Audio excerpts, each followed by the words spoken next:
My mother-in-law introduced me at her garden party as the woman Daniel settled for. She said it lightly, the way she said most things with the warm, unhurried confidence of someone who has never once had to consider whether her words landed badly. She was standing beside the hydrangeas she was very proud of, holding a glass of white wine, and she said it to a woman I had never met.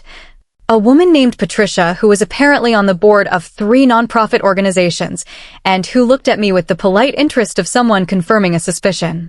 I smiled. I said it was lovely to meet Patricia. And then I went to find my husband. My name is Caroline. I am 39 years old. I run a venture capital firm with offices in Austin and New York that manages approximately $400 million in assets, which is a sentence I have never once said at a garden party or a family dinner or any of the 37 social occasions I attended in the first 2 years of my marriage to Daniel Whitfield, whose family has been in Texas real estate for 3 generations and whose mother, Margaret, has a gift for making people feel like they have arrived somewhere slightly beneath the standard required. I had not told them what I did. Not in those terms. Daniel had told them I worked in finance. This was true. He had told them I had my own firm. This was also true.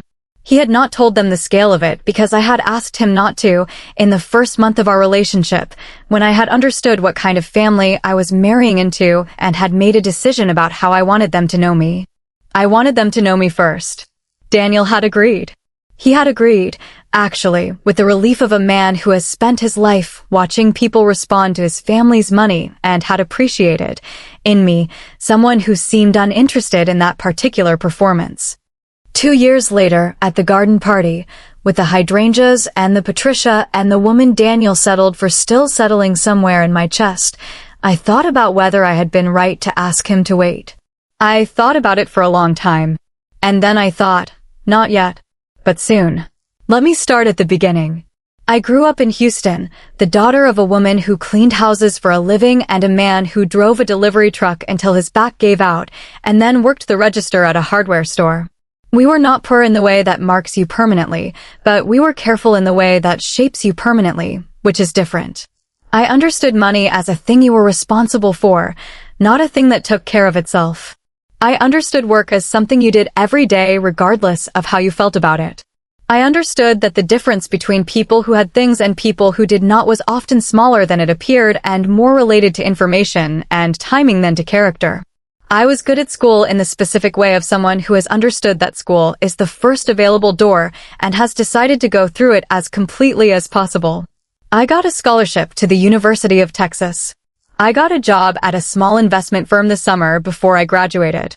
I worked there for 4 years and learned everything that could be learned in that particular room, and then I left and started something of my own. That was 13 years ago.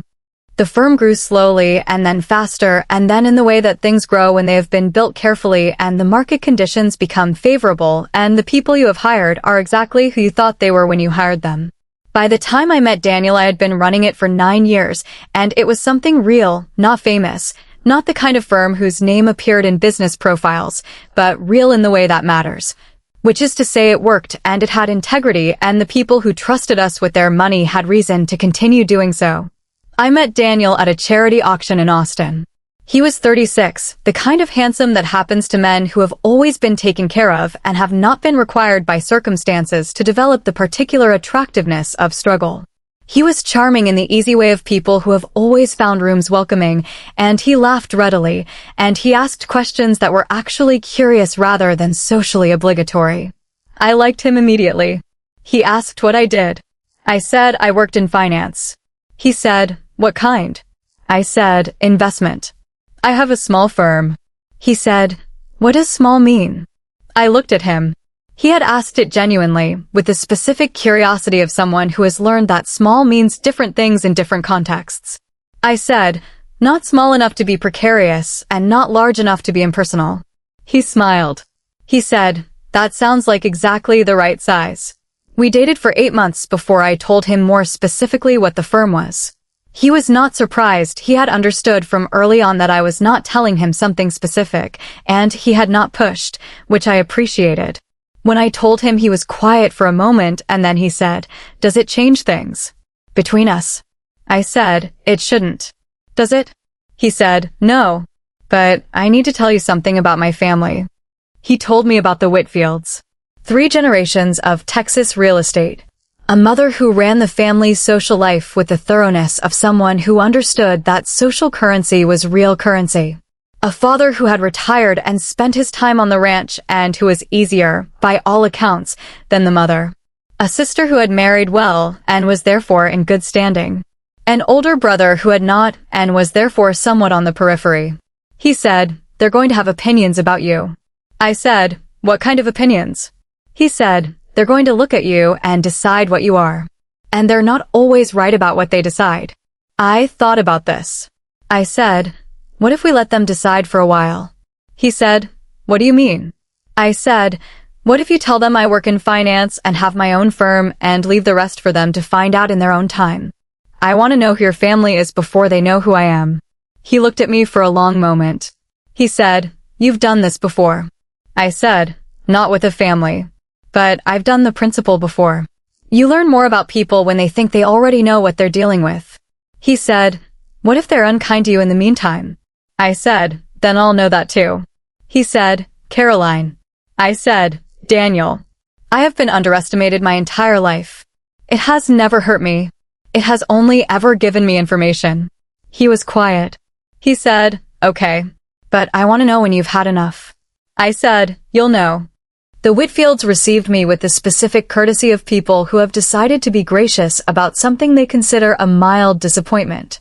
Margaret, Daniel's mother, had the silver-haired elegance of a woman who has spent 63 years being the most important person in every room she entered and who has arranged her life to maintain this. She shook my hand at the first family dinner with a handshake that communicated warmth and hierarchy simultaneously, which is a skill I recognized and respected even as I understood exactly what it was communicating. She asked what I did. I said I worked in finance. She said, how interesting. In the tone that means, how vague. Daniel's father, Robert, was easier. He had the weathered directness of a man who had spent 30 years doing actual work and had less patience for the social architecture that Margaret maintained. He asked how I had gotten into finance. I told him briefly and honestly, starting with my parents and the scholarship. He nodded with the appreciation of someone who recognized the shape of a thing that had been built from nothing. He said, good for you. Margaret said, isn't that something? I noted the difference. Daniel's sister, Catherine, was polite in the performative way of someone who has been taught to be polite and follows the instruction precisely without any warmth behind it. She asked where I had grown up. When I said Houston, she asked what part. When I told her, she repeated the name of the neighborhood with a slight pause that communicated that she had located me on a social map and the location was approximately what she had expected. I smiled and asked about her children, of whom she was genuinely proud and about whom she could talk at length, which made the next 20 minutes easy. The first year of our marriage was a study in the particular experience of being underestimated by intelligent people. Margaret was intelligent. I want to say that clearly because this story is not about a foolish woman making avoidable errors. It is about a very intelligent woman who made an assumption early and did not revise it because nothing she saw in the first year gave her reason to. And I had ensured, deliberately, that nothing she saw would. I dressed conservatively at family events. Not poorly, I have excellent taste and have had the money to indulge it for years, but in the specific way of someone who is not trying to make a statement. I asked more questions than I answered. I listened to Margaret's opinions about her grandchildren and her charity work and the property development deals Robert had done that she described as the basis of everything, and I listened genuinely. Because there was real information in what she told me, and I had always found real information valuable. I learned that the family's primary real estate holding was a development company that Robert had built and that was now managed by Daniel's brother Thomas, who was the underperforming son and whose underperformance was a source of ongoing family tension that Margaret managed by not quite acknowledging it. I learned that there was a significant commercial property in downtown Austin that the family had been trying to develop for 7 years and that had been blocked repeatedly by permitting issues and a particularly difficult neighboring property owner. I filed this away. At the 1-year anniversary dinner, which Margaret organized at a restaurant she chose, she gave a toast. She said she was glad Daniel had found someone to come home to. She said that family was the most important thing, and she looked at me when she said it in the way that communicated, and I hope you understand what you are being invited into and what is expected of you. I lifted my glass and smiled and said it was a beautiful toast. Daniel caught my eye across the table. I gave him a small nod that meant, I'm fine. Not yet. He nodded back. The garden party was 18 months into our marriage. I drove home from it with Daniel quiet beside me, his hand on mine on the gear shift in the way he touched me when he was checking on me without wanting to make it a question. I said, she said I was the woman you settled for. He said, I know. I heard. He said, Caroline. I said, it's fine. He said, it's not fine. I said, you're right that it's not fine. But it's not time yet. He said, when? I thought about the Austin property. The permitting issues. The neighboring owner who had been blocking the development for 7 years. I said, soon. 3 weeks after the garden party, I received a call from a commercial real estate attorney I had worked with on 2 previous transactions. He was representing a property owner in downtown Austin who wanted to sell, quietly, without going to market. The property was adjacent to a development site that had been stuck in permitting for 7 years. I knew the development site. I had known about it for 14 months. I told the attorney I was interested. We negotiated over the following 2 weeks. I purchased the property through a holding company, a clean, standard transaction, nothing unusual about it. The holding company's name appeared nowhere connected to my own. Then I called a contact at the city's planning office who I had worked with on permits for 3 previous Austin projects, and I asked about the status of the development application for the adjacent site. She walked me through it. The issues were substantive but not insurmountable. They had been stuck because no one had addressed them from the right angle. I spent 6 weeks addressing them from the right angle. At the end of those 6 weeks, the development application that had been blocked for 7 years was cleared. I called Daniel. I said, I need to tell you something. And I need you to listen before you say anything. He said, okay. I told him about the Austin property. About the purchase and the holding company and the 6 weeks of work on the permits. I told him that the development application for the family's project had been cleared and that the neighboring property that had been blocking it was now owned, through a holding company, by me. There was a long silence. He said, you've owned the property that was blocking our project for. I said, I purchased it 3 weeks ago. I have been aware of the situation for 14 months. Another silence. He said, Caroline, what are you? I said, I'm not doing anything. I want to tell you what I'd like to happen. I'd like to have dinner with your family this Sunday. And I'd like to bring a folder. He said, what's in the folder? I said, some information about what I do and what I've built and what I've been doing in Austin for the past 6 weeks. And a proposal. He said, what kind of proposal? I said, the kind that involves being neighbors on a very valuable piece of downtown Austin real estate and everything that implies. He was quiet for a moment. Then he said, you've been planning this. I said, I've been paying attention. There's a difference. He said, you told me I'd know when you'd had enough. I said, I've had enough. He said, the garden party. I said, the garden party was where I decided. The property was the opportunity. He was quiet. Then he said, I love you. I said, I know. That's why I married you and not the version of you who would have wanted me to announce myself at the first dinner. The Sunday dinner was at Margaret's house. The dining room with the good china. Robert at one end, Margaret at the other, Catherine and her husband across from us, Thomas, the underperforming son, the one whose project had been blocked for 7 years, beside Daniel. Margaret had made her lamb. She was an excellent cook when she chose to be, which was one of the things I had genuinely appreciated about her in 21 months of family dinners. We ate. The conversation moved the way it always moved, Margaret directing, everyone else finding their position within the direction. I asked about the grandchildren. I asked Robert about the ranch. I was, as I had been for 21 months, pleasant and interested and giving nothing away. After the main course, Margaret began to say something about a charity luncheon. She was in the middle of the sentence when Thomas said, quietly, that he had something to raise. Thomas was not, in my observation, a man who often raised things. He was the underperforming son, the peripheral one, and he occupied that position with the slightly hunched quality of someone who has internalized his own diminishment. But tonight he was different. He had a quality I recognized, the quality of someone who has just received information that has rearranged their understanding of a situation. He said, "I got a call from the city planning office yesterday. The Austin development application has been cleared." A pause around the table. Robert said, "What?" Thomas said, "The permit issues. They've been resolved. All of them. We can move forward." Robert said, "How?" "We've been trying to resolve those issues for 7 years." Thomas said, "I don't know the full picture yet, but apparently someone went to work on them from a different angle." He paused. "And there's something else. The neighboring property, the one that has been blocking the site access, it sold 3 weeks ago." Another pause. Margaret's glass was halfway to her lips. Thomas said, "The buyer is a holding company. I've been trying to find out who's behind it." He looked at me. Not with accusation, with a question. "Caroline, do you know anything about commercial real estate in downtown Austin?" I looked at Daniel. He looked at me. I opened my bag and took out the folder. I set it on the table. I said, I was going to wait until after dessert.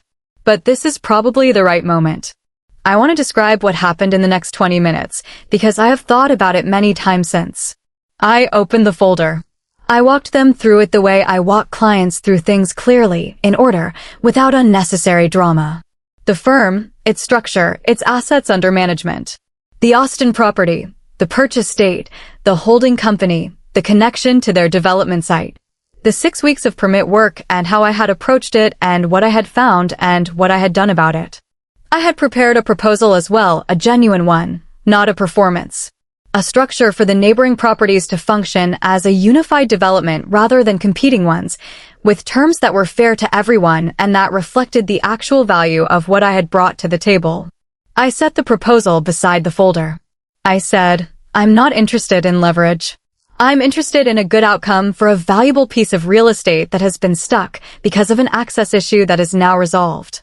This is what I'd suggest we do with it. The table was very quiet. Robert picked up the proposal.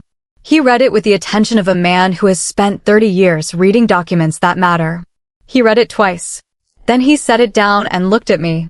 He said, You've known about the Austin site for 14 months. I said, yes. He said, and you waited. I said, I was paying attention. He looked at the folder. At the firm's asset page. At the numbers. He said, very quietly, Good Lord. Margaret had not spoken. She was sitting with her hands in her lap and her lamb half-eaten and her wine untouched, and she was looking at me with an expression I had not seen from her before. Not the warm assessment of the first dinner. Not the comfortable certainty of the garden party. Something reconfigured. Something that was working very quickly through a great deal of information. She said, How long have you been doing this? I said, 13 years. She said, The firm. I said, yes. She said, and Daniel knew. I said, Daniel knew what I do. He didn't know the specifics of the Austin situation until 3 days ago. She looked at Daniel. Daniel said, she asked me to let her family get to know her first. Margaret said, why? I looked at her. I had thought about how to answer this question if it came, and I had decided to answer it honestly, which was not the diplomatic answer but was the true one. I said, because you had already decided who I was by the second family dinner. And I wanted to know what that decision looked like before I changed it. Margaret was quiet. I said, I'm not angry about it. I understand how it works. People make assessments.